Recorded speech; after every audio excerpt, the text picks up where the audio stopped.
Sementara minum kopi, ada orang pakai salib. Saya tanya, dia bilang dia dari Nias. Kau Kristen? Iya.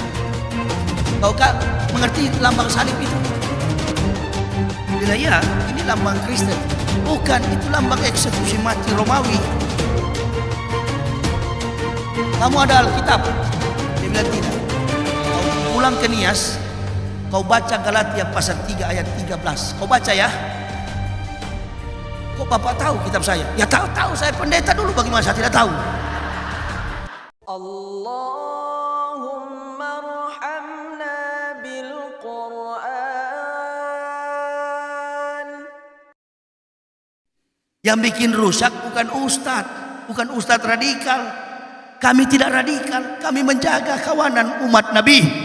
Tetap cinta kepada negara bangsa, cinta kepada Islam. Itu yang menjadi harga mati bagi kami. Di Medan kemarin ada orang lempar bom, Islam dibawa-bawa. Ini kelompok-kelompok, sampai teman polisi tanya begini, Ustadz, ente kalau pengajian ada nggak ISIS? Oh banyak komandan. Setiap saya ceramah yang paling banyak ISIS. Coba kasih informasi dulu di mana dia? Duduk paling belakang. Ceramah di mana ente sebentar Ustaz? Insya Allah Jatinegara. Tunjuk ya di mana dia duduk. Yang paling belakang komandan. Begitu saya ceramah dan saya sampaikan, itu yang paling belakang itu ISIS. Istri soleha, idaman suami, pulang beliau. Mana ada orang Islam teroris di masjid begini. Yang teroris itu pengajian 10 orang di rumah tetangga. Begitu orang lewat stop. Tapi yang dibahas bukan Quran dan hadis. Apa? Kabel, pecahan botol, bagaimana ukur, di mana rumah Kapolsek, kita lempar. Jangan dihubungkan dengan Allahu Akbar. Saya saja dari kafir dulu, ketemu orang berjenggot saya anggap teroris. Orang pakai sorban saya bilang taplak meja. Orang pakai gamis ku bilang kain pintu. Kurang ajar sekali saya ini. Dipercaya Abu Jongos. Makanya pemimpin itu harus cerdas. Bastotan fi ilmi wal jismi al qawiyul amin. Pemimpin yang cerdas, pemimpin yang punya kompeten, sehingga menghadapi arus kritikan publik tidak pindah ibu kota. Betul apa betul? Iya apa iya? Kalau begini dianggap radikal. Coba ya, coba itu. Kita ustadz ini jangan kau bunuh, kau penjara jangan kau penjara, mati sudah rela, ikhlas. Gotwatun fisabilillahi aurahautun khairun minat dunya wa ma fiha.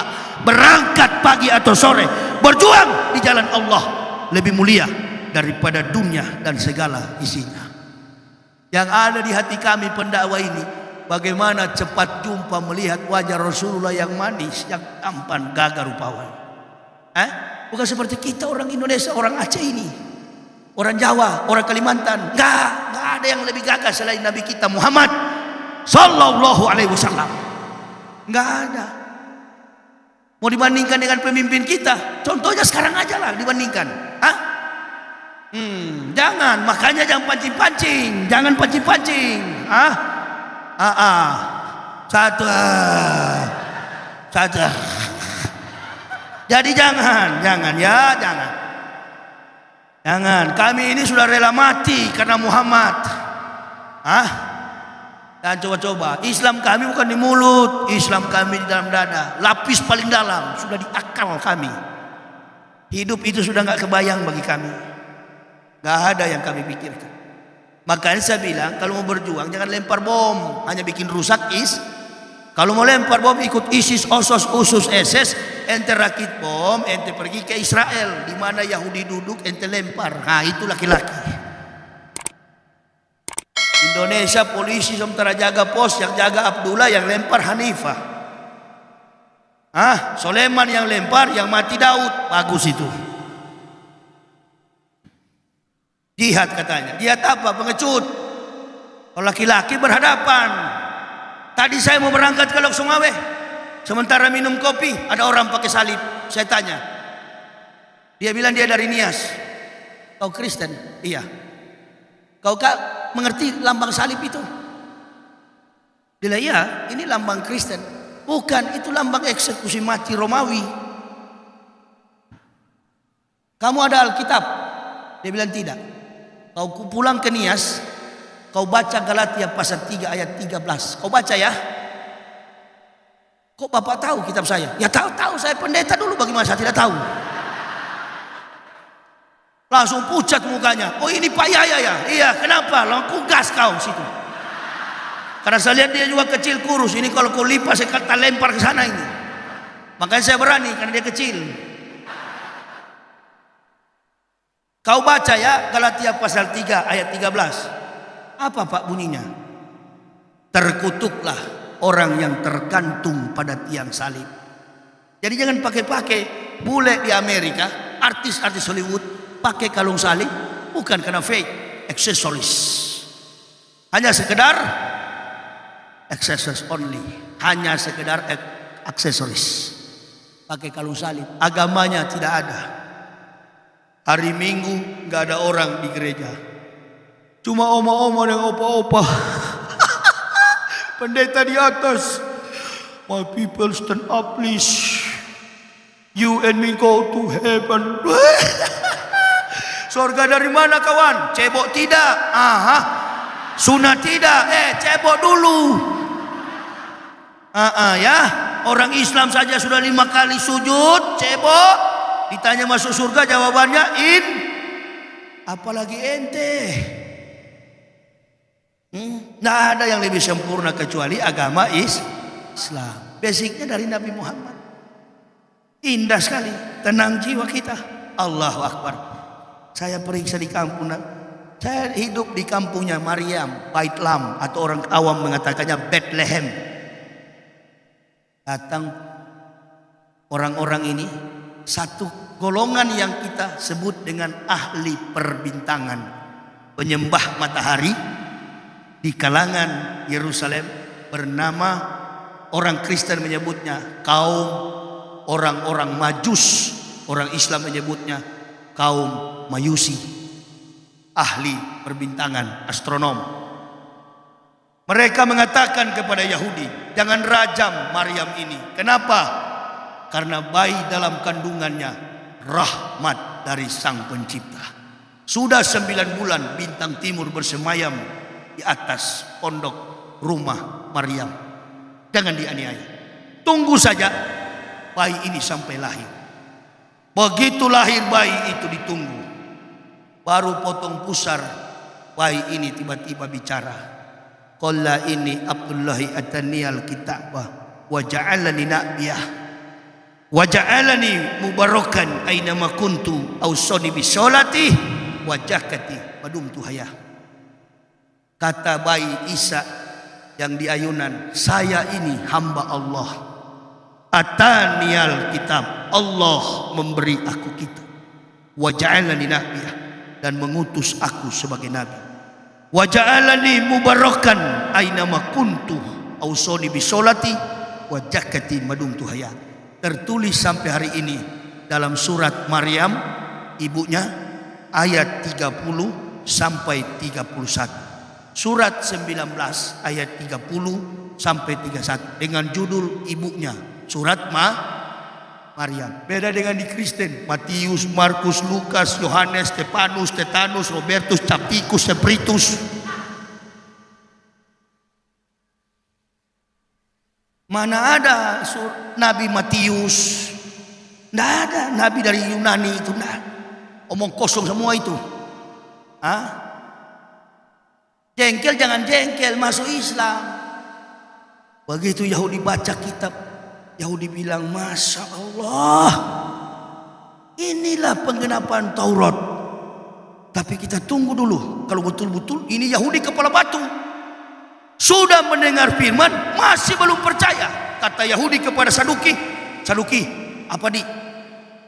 Kita pulang aja dulu. Ada satu ritual suci. Kalau dia lakukan, berarti Maryam dan anaknya golongan agama kita. Tapi kalau tidak lakukan, kita rajam dia dengan batu. Apa ritual terakhir? Sunat. Tercatat dalam Bible Kristen, Lukas pasal 2 ayat 21. Pada hari yang ke-8, anak itu lahir, disunat, diberi nama Yesus. Ada di Bible Kristen. Pulang Yahudi, yuk kita pulang dulu, 1 minggu kita balik lagi ke rumah Maryam. Pulang Yahudi, bukan pulang, mampir dia rupa-rupanya di Jalan Abdullah Lubis Medan. Warung kopi Haji Ucok, rupa-rupanya di situ dia singgah dulu, minum kopi rupanya.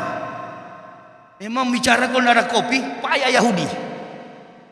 Sama begitu juga Yahudi kalau ceramah, susah kalau tidak ada kopi. Jadi jangan kalian main-main, ini otak Yahudi. Sedangkan Tuhan Yahudi tipu.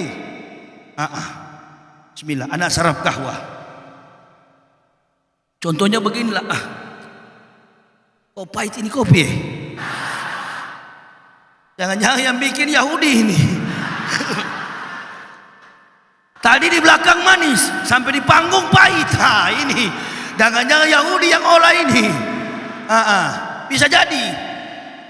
Gampang penceramah itu kalau mau deteksi niat panitia, gampang.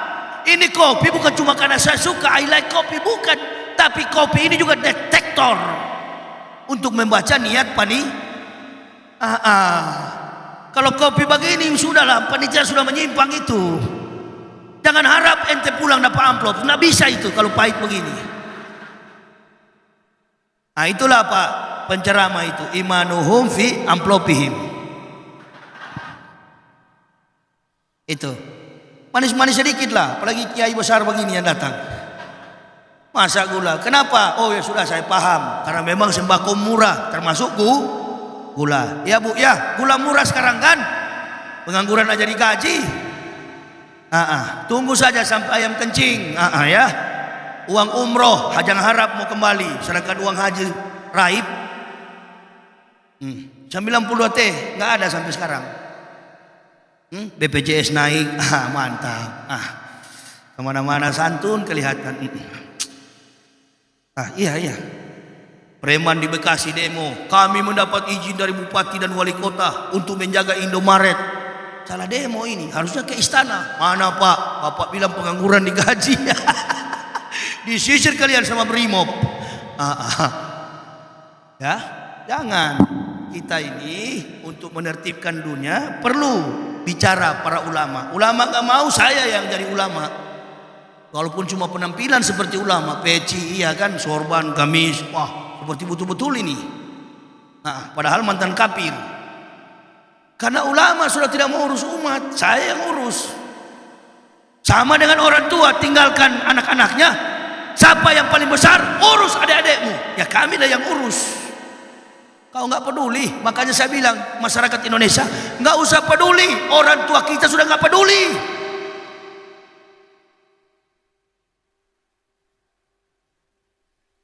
Banyak contoh dalam kehidupan rumah tangga, orang tua, istri dan ayahnya, istri dan suaminya pergi keliling dunia, anak ditinggalkan, berantakan anak-anaknya. Ada yang dah minum narkoba, ada yang mabuk-mabukan, ada yang jadi penjahat, perampok dan lain sebagainya. Inilah tatanan bernegara yang tidak sempurna. Karena mementingkan ego dan kelompok dibanding kepentingan umat. Gak usah menyangkal, memang betul. Kalau ini saya senang, saya angkat jadi pejabat. Karena nanti baru pensiun. Ya, padahal masih banyak orang yang berkompeten, yang masih banyak yang jago-jago, masih banyak yang qualified. Nabi katakan apa? Melihat pekerjaan hancur, serahkan kepada bukan ahli. Melihat pekerjaan baik, serahkan kepada tukang ojek. Jadi menteri, murtad lagi. Ya. Nanti kita akan buka program baru untuk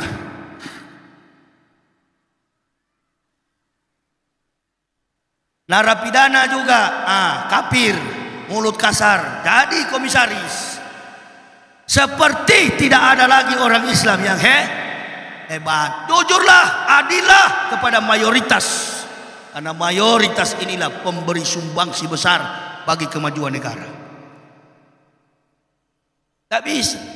Kelebihan Pak Jokowi ini kan satu saya lihat.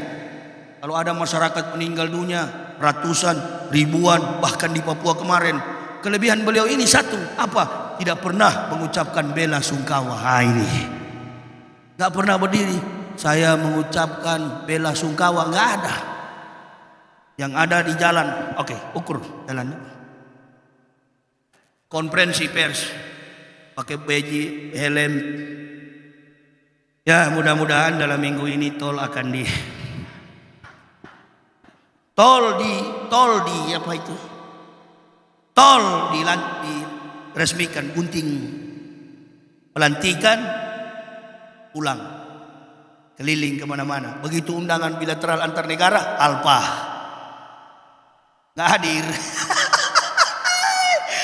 Curu Rajal yang di samping ini, Rajal satu ini sudah, sorban sudah lepas, celana panjang sekarang. Rajal yang di samping tenang-tenang. Kawan yang di samping tenang-tenang sekarang. Masya Allah. Bapak jangan pikir aman, di dunia aman. Hati-hati ya, hati-hati. Makanya